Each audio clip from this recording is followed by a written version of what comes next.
Olá, meus irmãos e minhas irmãs, bom dia. A gente está mais ou menos seguindo o horário da pregação do culto, próximo de 11h30, mas eu queria, na verdade, fazer uma breve meditação sobre um texto bíblico para que a gente possa pensar acerca de Deus, do reino de Deus hoje. E eu queria escolher um texto que, na verdade, tem sido muito utilizado nas redes sociais hoje, em especial pela pandemia que a gente está vivendo, tem sido muito lembrado e também tem sido muito mal interpretado, né? E é o texto de Mateus, capítulo 24. O texto diz o seguinte: Tendo Jesus saído do templo, ia se retirando quando se aproximaram dele os seus discípulos, para lhes mostrar as construções do templo. Ele, porém, lhes disse: Não vedes isso tudo? Em verdade vos digo que não ficará aqui pedra sobre pedra que não seja derrubada. No Monte das Oliveiras achava-se Jesus assentado. Quando se aproximaram dele os discípulos em particular, lhe pediram: Dize-nos, Senhor, quando sucederão essas coisas e que sinal haverá da tua vinda e da consumação do século? E ele lhes respondeu: Vede que ninguém vos engane, porque virão muitos em meu nome, dizendo: Eu sou o Cristo, e enganarão a muitos. E certamente ouvireis falar de guerras e rumores de guerras. Vede, não vos assusteis, porque é necessário assim acontecer, mas ainda não é o fim. Porque se levantará nação contra nação, reino contra reino, e haverá fome e terremoto em vários lugares. Porém, tudo isso é o princípio das dores. Então sereis atribulados e vos matarão. Sereis odiados de todas as nações por causa do meu nome. Nesse tempo, muitos hão de se escandalizar, trair e odiar uns aos outros. Levantar-se-ão muitos falsos profetas e enganarão a muitos. E por se multiplicar a iniquidade, o amor se esfriará de quase todos. Aquele, porém, que perseverar até o fim, esse será salvo. E será pregado esse evangelho do reino por todo o mundo para testemunho de todas as nações. Então virá o fim. Esse texto aqui fala de escatologia. Escatologia é um tema que nem sempre é lembrado nos cursos de teologia sistemática. Geralmente é um capítulo colocado lá no finalzinho do curso. E mesmo nas nossas teologias sistemáticas mais clássicas, escatologia também é um capítulo quase à parte, no finalzinho do livro. Mas escatologia é um tema central à lógica do evangelho. Para quem não sabe, escatologia basicamente é o estudo dos últimos dias ou dos últimos tempos. Eschatos, em grego, é último. Então, seria o estudo do tempo do fim. Agora, a gente precisaria pensar também nesse conceito. O que significa tempo do fim? O que significa últimos dias? E aí, sobre isso, eu primeiro queria indicar aqui a leitura de um teólogo protestante, certamente o mais importante teólogo protestante vivo ainda hoje, que é o Jürgen Moltmann. Ele é um teólogo que trabalha muito bem o tema da escatologia, mas trabalha a escatologia como esperança, e não como medo, ou como medo do juízo, ou qualquer outra coisa. Então, recomendo a leitura desse teólogo. Sobre o tema escatologia e os últimos dias, há duas leituras incorretas que a gente às vezes comete, né, por ignorância ou alguns até por má intenção. A primeira é ligar o termo escatologia, o termo os últimos dias, aos dias que nós vivemos hoje, ou a um tempo no futuro próximo. Ou seja, como se nessa leitura, nos últimos dias seriam os dias que nós ainda viveríamos, ou que a igreja estaria se aproximando a viver. E com base nisso, muita literatura foi vendida, muita obra midiática foi feita, muito dinheiro foi conquistado, porque se propõe uma leitura do futuro. E é uma leitura do futuro baseada numa análise muito literalista da Bíblia, de algumas passagens que são claramente simbólicas, mas que é lido de forma literal, e aí e se apresenta como um roteiro do que vai acontecer. Pois bem, em termos neotestamentários, nós estamos nos últimos dias desde a ressurreição de Cristo e desde a descida do Espírito Santo, desde o Pentecostes.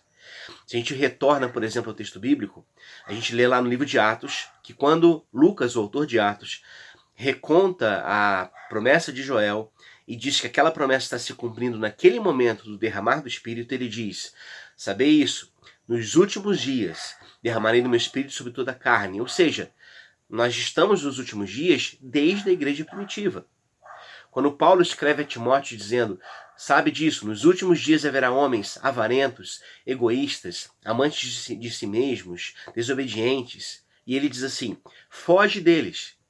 Ora, se Paulo está ordenando a Timóteo fugir dessas pessoas, é porque essas pessoas já existiam no seu tempo. Então eles já estavam nos últimos dias. Então, colocar essa lógica de últimos dias para um tempo no futuro é um erro interpretativo, é um erro hermenêutico. Na lógica do Novo Testamento, nós já estamos nos últimos dias, desde a ressurreição de Cristo, desde o Pentecostes até hoje. Essa é a primeira questão. O segundo erro que a gente acaba cometendo com essa lógica de últimos dias, de escatologia, é que a gente gera uma escatologia que nos torna passivos diante da história. É aquele pensamento de quem diz assim: ora, pestes, terremotos, guerras, fome, tudo isso é sinal de que Cristo está voltando. Então, que bom! Tomara que aconteça mais dessas coisas porque Cristo volta mais rápido. Gente, esse pensamento não tem nenhuma base bíblica, porque a escatologia cristã não nos chama à passividade, ela nos chama à ação, ela nos chama à prática. Se a escatologia fala da plenitude do reino de Deus, bom, eu e você somos os instrumentos de Deus para a implantação desse reino. Como o próprio Jesus diz aos seus discípulos na sua oração que ele ensina: Pai nosso que está no céu, santificado seja o teu nome, venha a nós o teu reino. Seja feita a tua vontade na terra como no céu. Ora, como que a vontade de Deus é feita na terra, assim como no céu? Por meio também da sua própria igreja. Quando a igreja assume como seu o princípio e a lógica do reino de Deus. E aí, então, a escatologia que o Novo Testamento nos apresenta é uma escatologia que enxerga esse horizonte da plenitude do reino de Deus como um horizonte de caminhada. Ou seja, como algo que nos motiva a agir, como algo que nos motiva a caminhar, e não como algo que nos motiva a ficar parados, inertes, passivos, mão no bolso, cantando louvores a Deus enquanto o mundo acaba lá fora. Ao contrário, nós somos chamados a sermos luz no mundo, sal da terra. Então, se você já ouviu essa palavra, se você mesmo já pensou assim, infelizmente as coisas têm que acontecer desse jeito, não. Esses sinais são sinais descritivos de um tempo que já havia na época do Novo Testamento. Mas isso não implica que esses sinais têm que ser aceitos no sentido de que bom que há guerras, que bom que há fome, que bom que há pestes. Não, ao contrário. Nós precisamos lutar contra isso. Precisamos, de alguma maneira, nos colocar como testemunhos do Cordeiro, ok? E é claro que isso tudo não invalida a afirmação cristã de que sim, Cristo está retornando, Cristo voltará. Essa é uma afirmação que vem da fé cristã, que vem da teologia cristã desde os seus primórdios. Assim como ele foi assunto ao céu, diz lá os anjos aos discípulos em Atos, vocês o verão retornar. Agora, isso, novamente, não nos coloca diante de uma passividade diante do mundo. Então, a escatologia, na verdade, ela não deve nos mover em medo. Ela não deve nos criar em nós receio, pavor, pânico. Não. Porque a escatologia do Evangelho é a escatologia da esperança. É o anúncio de que Cristo reina. E se ele reina, ele já reina. Se ele reina, então as coisas estão em paz. Ok? Nesse texto que a gente leu aqui, o contexto do que Jesus fala é um contexto de juízo, sim. Mas é juízo voltado às instituições religiosas que haviam, de alguma maneira, deixado o reino de Deus de lado, deixado o anúncio da aliança de Javé, deixado a própria lógica do caminho de Cristo e caminhado por outros caminhos. Né? O texto começa dizendo que os discípulos olharam para o templo em Jerusalém e diziam: olha, que grandes construções, que coisa maravilhosa. Mas Jesus diz: olha, você não vai ficar pedra sobre pedra nesse lugar. Por quê? Se a gente lê o evangelho todo, a gente vai perceber isso. Que Jesus foi pouquíssimas vezes ao templo. E quando foi para arrumar problema, ou para arrumarem problema com ele. Que tipo de problema? Por que Jesus é tão crítico do templo? Porque ele percebe que o templo, que deveria ser um espaço de anúncio do reino de Deus, deixou de sê-lo. Então o reino de Deus que está próximo, e próximo aqui não é ligado à lógica de temporalidade, mas sim de proximidade. O reino está próximo a nós, não está distante. Se o reino de Deus está próximo, para Jesus, esse reino não encontra guarida dentro do templo em Jerusalém. Por isso essa fala tão crítica. E aí Jesus começa a dizer o seguinte, em relação a essa lógica de últimos dias, que é a pergunta dos discípulos. Ele fala, olha, haverá propostas que levarão o meu nome, mas que não compartilham do que eu proponho como reino de Deus. que é o que Jesus fala aqui no versículo 5. Muitos virão em meu nome dizendo, eu sou o Cristo, e enganarão a muitos. A gente encontra hoje por aí mensagens e várias imagens de Deus construídas a partir dessas mensagens de gente que não tem nenhum vínculo com Jesus de Nazaré. Palavras que são ditas em nome de Jesus, mas que são ditas em nome também do ódio, da intolerância, da perseguição, do medo, da culpa, do peso. Ora, isso não está vinculado à imagem que Jesus revela a nós do Abá, do papaizinho querido. Porque se a gente pode afirmar algo de Deus, é que Deus não está irado com a sua criação. Eu já vi muita gente lá no Facebook, por exemplo, dizendo que a atual epidemia é o braço de Deus, a mão de Deus pesando sobre a humanidade. Não, gente, não é. E vamos pensar o seguinte, nós estamos vivendo um momento muito complicado, sim. É um momento que não é para ter pânico, mas é um momento para ter cautela, certamente. Porque, afinal de contas, os países, né, que fecharam fronteiras, ou então os espaços públicos, né, que são fechados, eles são fechados por uma razão, não é à toa. Então a gente precisa tomar cuidado. Mas também não é hora para pânico. E dizer que esse momento é um momento único na história, na verdade, é reconhecer a própria história humana. Porque nós já tivemos outras pandemias, nós já tivemos outras pestes, nós já tivemos outras destruições em massa. A peste negra na Idade Média matou 25 milhões de pessoas na Europa. E muita gente pensou que era o fim. Então o que eu quero chamar a atenção é basicamente isso. Não se renda à lógica do medo, mas sim reafirme a lógica da esperança, de que Cristo reina, de que Ele ainda é Senhor. E aqui essa perspectiva de Jesus é o seguinte, olha, nesse tempo muitas pessoas vão surgir em meu nome, mas vão anunciar uma mensagem que não diz respeito a mim. E aqui é interessante pensar, Jesus está se dirigindo o texto aqui está se dirigindo a judeus cristãos. Judeus cristãos eram aquele grupo que esperavam, os judeus, aliás, esperavam o Messias. E a gente já falou tantas vezes isso na igreja, o Messias em termos militares, bélicos, ou seja, o Messias que vem para pela força, destruir os inimigos de Israel, os estrangeiros de Israel, que estavam em Israel, e tornar Jerusalém pura como no começo. A gente sabe que Jesus frustra estas expectativas. Jesus age de certa forma e age em relação aos estrangeiros de uma maneira que deixa os judeus escandalizados.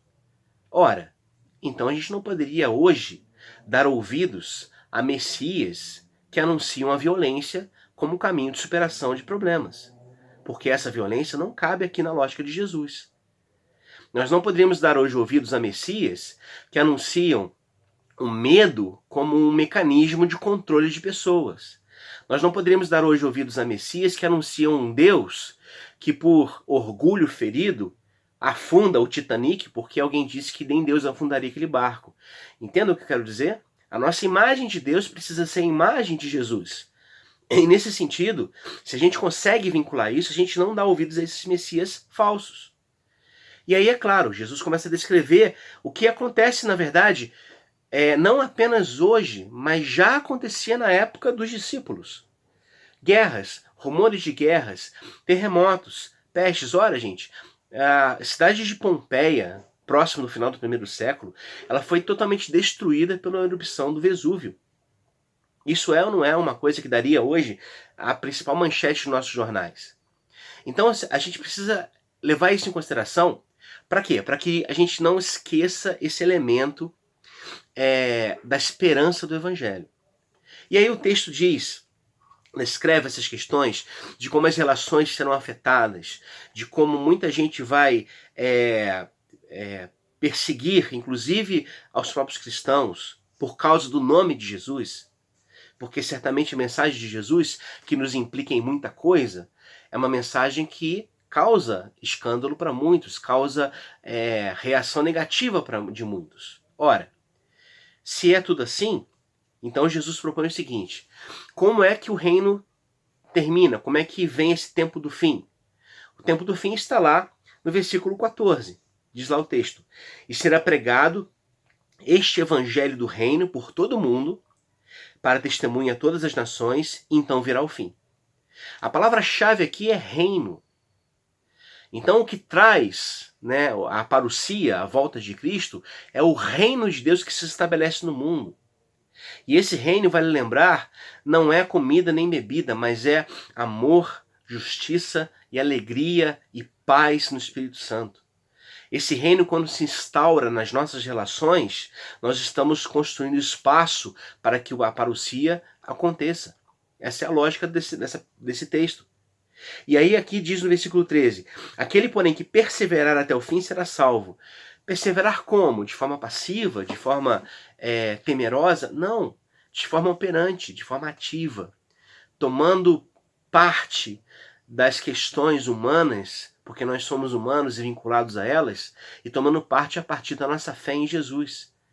E, de alguma maneira, escolhendo esses caminhos, que são os caminhos do reino de Deus. Então, meus irmãos e minhas irmãs, não deem ouvidos a palavras de pânico. Não deem ouvidos a falsos pregadores que vão utilizar esse momento, assim como utilizaram outros no passado, para tentar engabelar vocês, para tentar enganar, para tentar criar justificativas, inclusive para envolvimentos financeiros mais pesados ou para sacrifícios de alguma forma. Não deixe de vista o Jesus do reino de Deus. E ao fazer isso, não deixe de vista o reino de Deus que Jesus anuncia. Essa é a escatologia. É a plenitude deste reino de Cristo, que é um reino, como eu disse, de paz, justiça e alegria no Espírito Santo. Amém? Então que Deus abençoe sua vida ricamente. Tenha um excelente domingo. Lave bem as suas mãos, tá bom? Siga as orientações médicas em relação a isso, as orientações de saúde. E a gente se vê, se Deus quiser, em um próximo culto. Abraço.